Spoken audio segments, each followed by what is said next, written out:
They didn't kill Julius Caesar on a battlefield. They killed him on marble, in the heart of Rome. 23 blades, no armor, no guards. And the most terrifying part, one of the knives belonged to a man he trusted.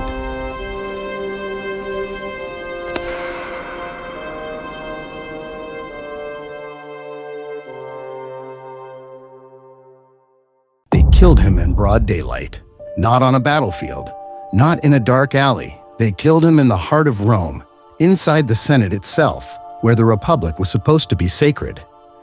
The year was 44 BC. The date was March 15th. The Ides of March.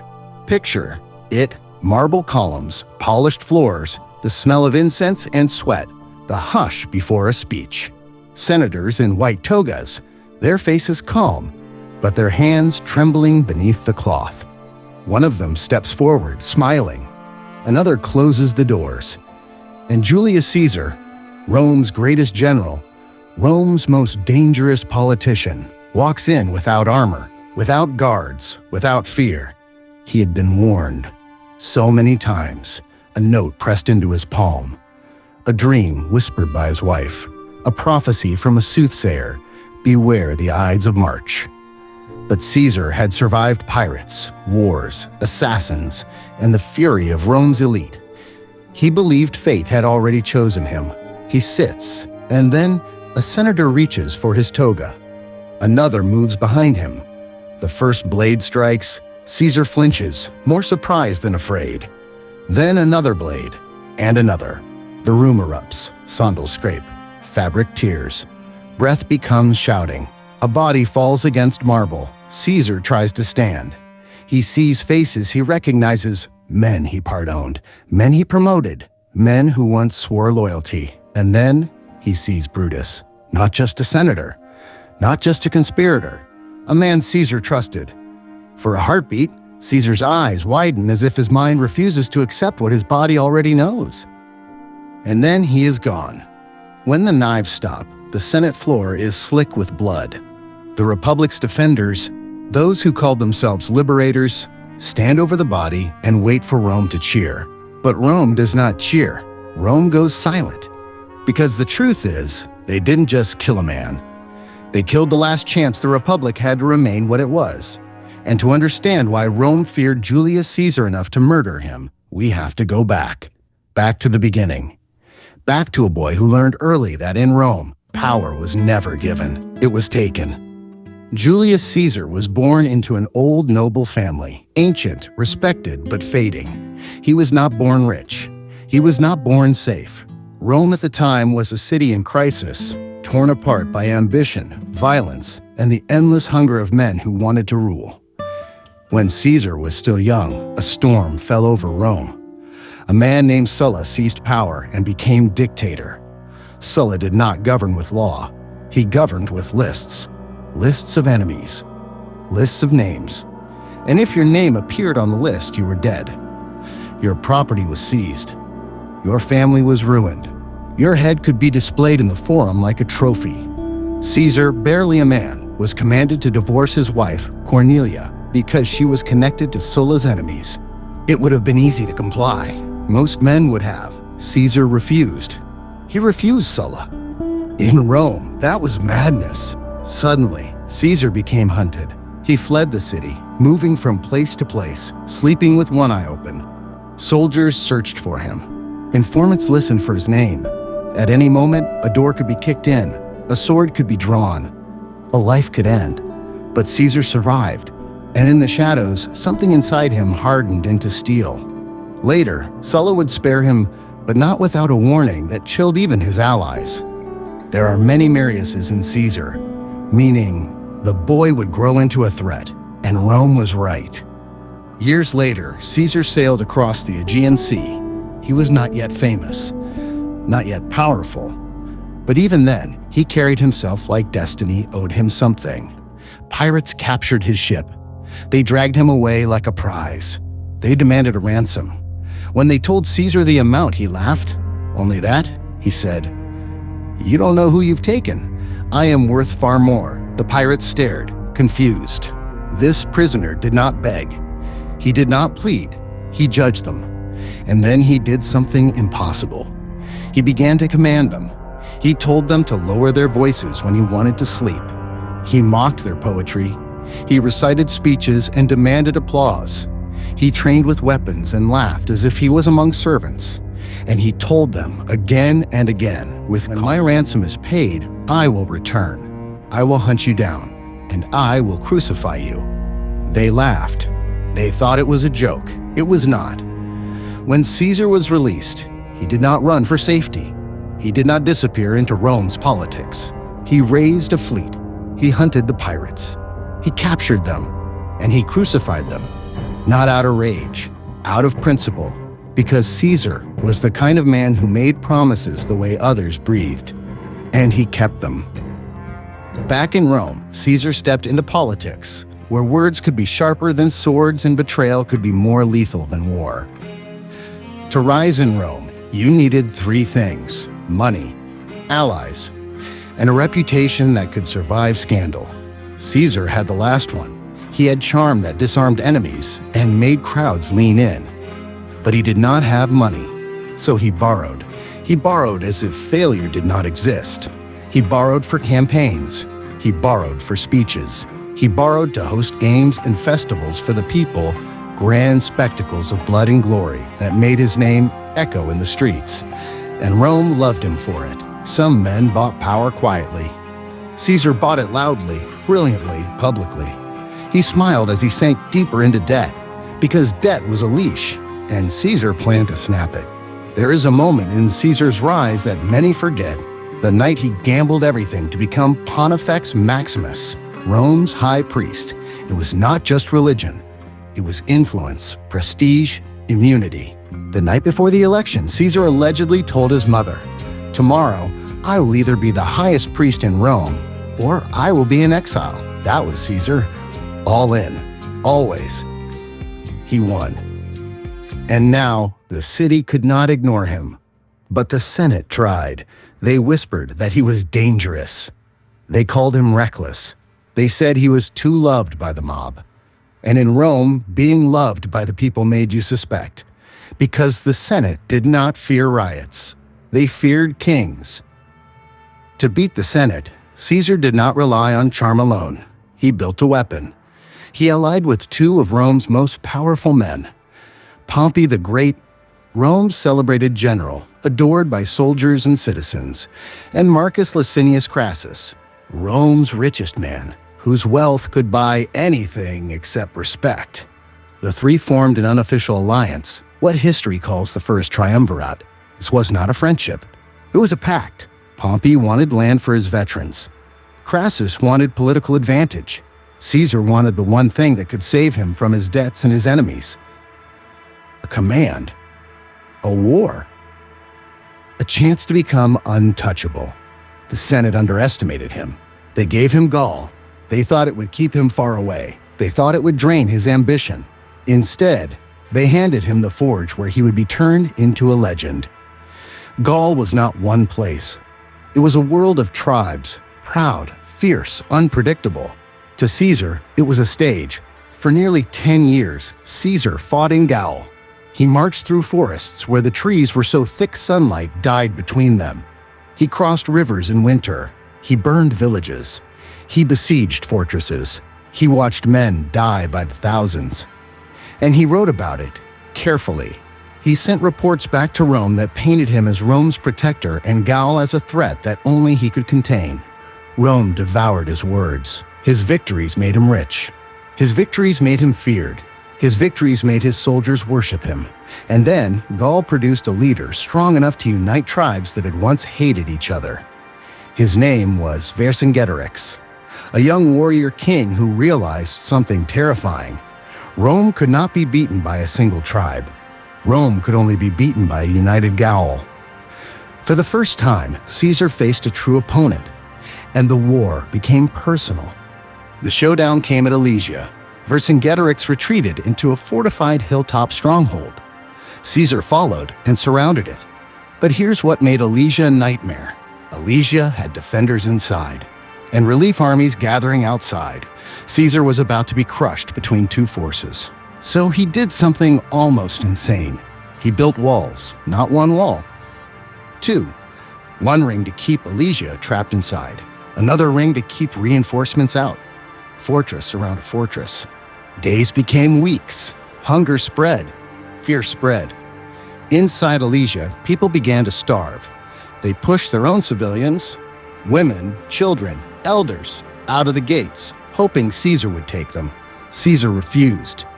They died in the no-man's land between walls, visible to both sides. At night, Gaulish armies attacked Caesar's outer ring like a storm. Inside, defenders attacked the inner ring at the same time. Roman soldiers fought in ash and mud and blood, their shields slick, their arms trembling.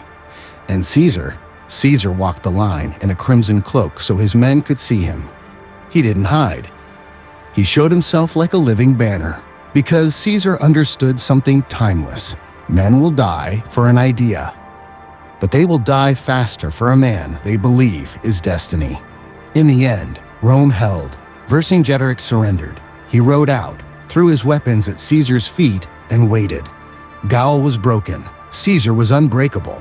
And now, he returned to face his real enemy, Rome. While Caesar conquered Gaul, the Senate watched him from afar and felt dread tighten around their throats.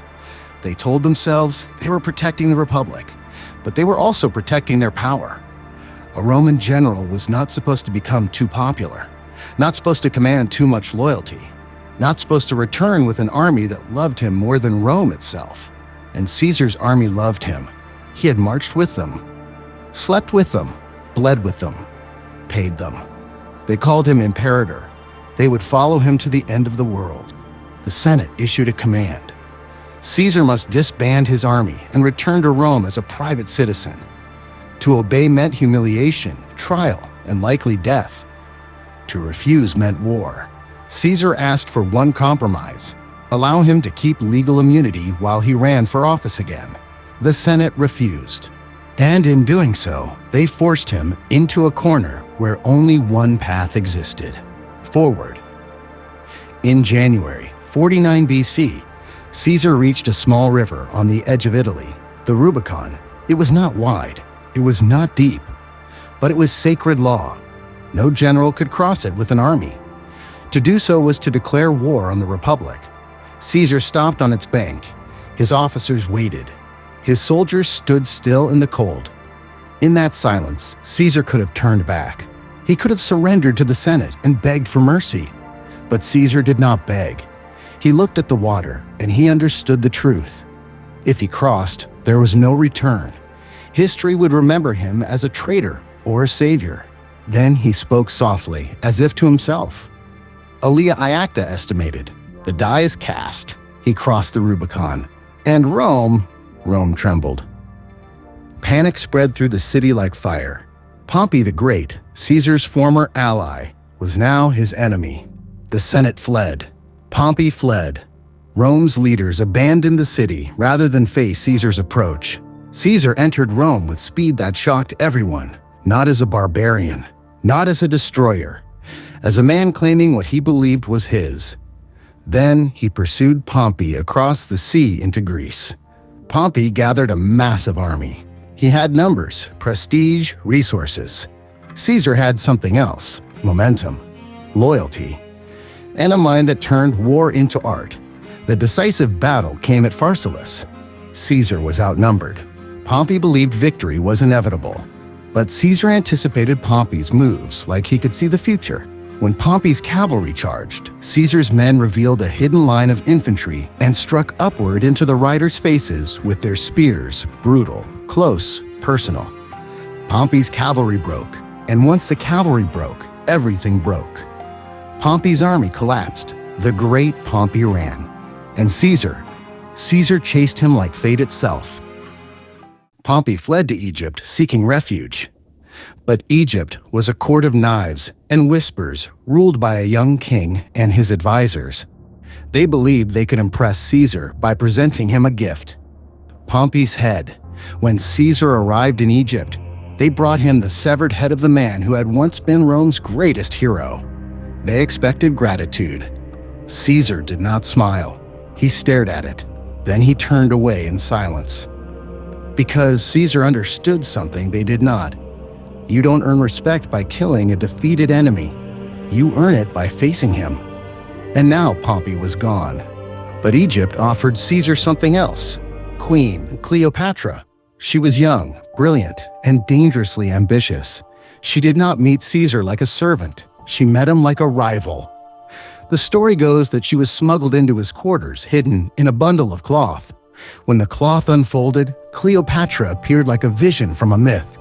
And Caesar, who had conquered nations, found himself fascinated by a woman who conquered with words. Together, they reshaped Egypt's power. Together, they shocked Rome. And then Caesar returned home not just as a general, but as a man above the Republic. Back in Rome, Caesar was unstoppable. The Senate named him dictator, then extended his rule, then made him dictator for life. Statues were raised. Festivals were held in his honor. Coins carried his face, something Romans traditionally reserved for gods. Some called him the greatest Roman who ever lived. Others whispered a word that tasted like poison. King. Rome had expelled kings centuries earlier. The Republic was founded on hatred of monarchy, and Caesar was beginning to look like the very thing Rome had sworn to destroy. But Caesar wasn't only taking power. He was using it. He reformed the calendar, creating the foundation of the Julian calendar.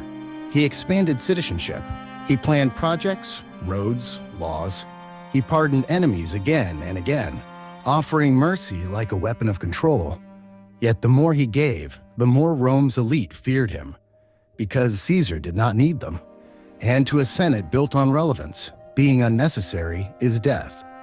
Then came the moment that turned fear into certainty. During a public festival, Mark Antony offered Caesar a crown before the crowd. The crowd roared. Caesar refused. Antony offered it again.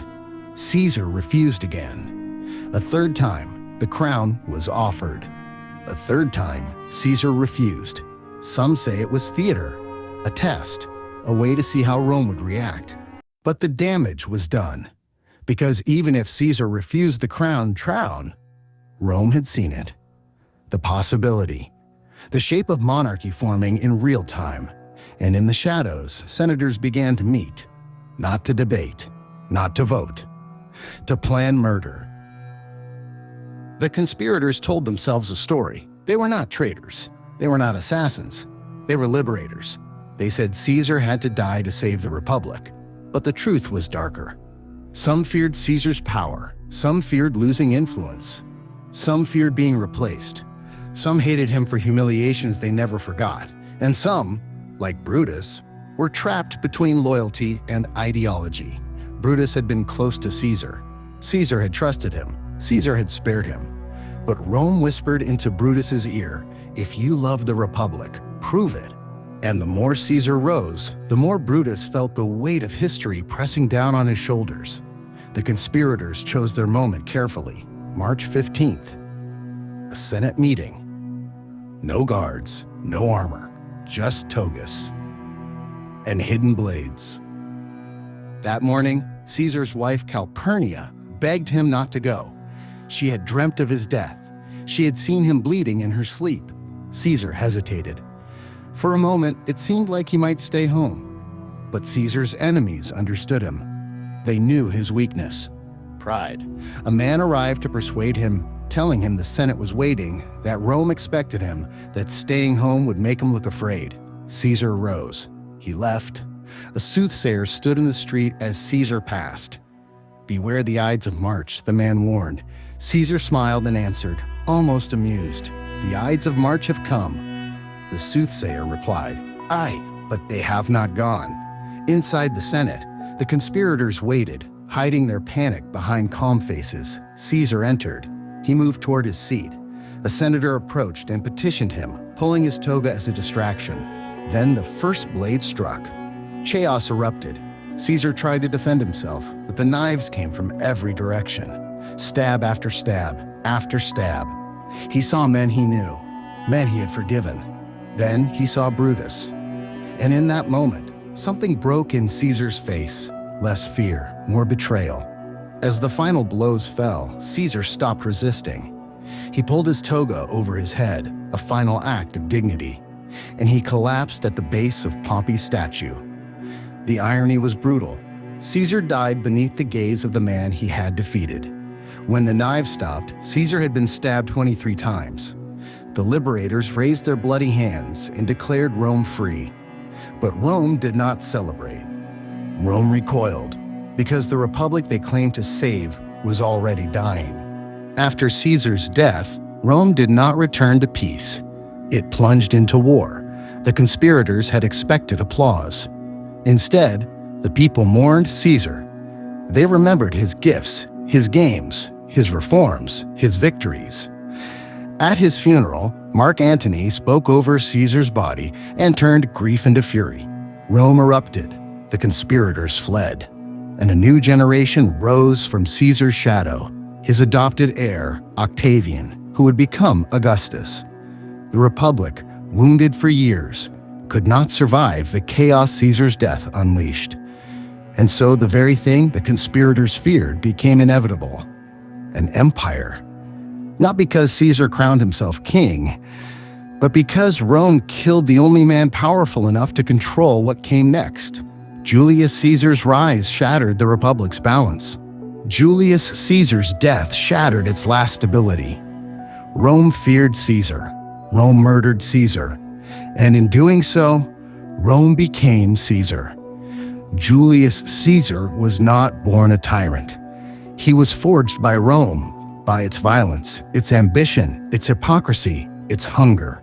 He learned early that mercy could be a weapon, that popularity could be armor, and that law could be bent by the hand strong enough to bend it. And when the Senate tried to break him, he broke the Republic instead. This has been the rise of Julius Caesar, how one man broke the Republic, created for Empire of Myths. If you want the next story brought to life, tell us in the comments. Which legend, which emperor, which myth should we enter next? Because in the Empire of Myths, the past is never truly dead. It is waiting in the shadows.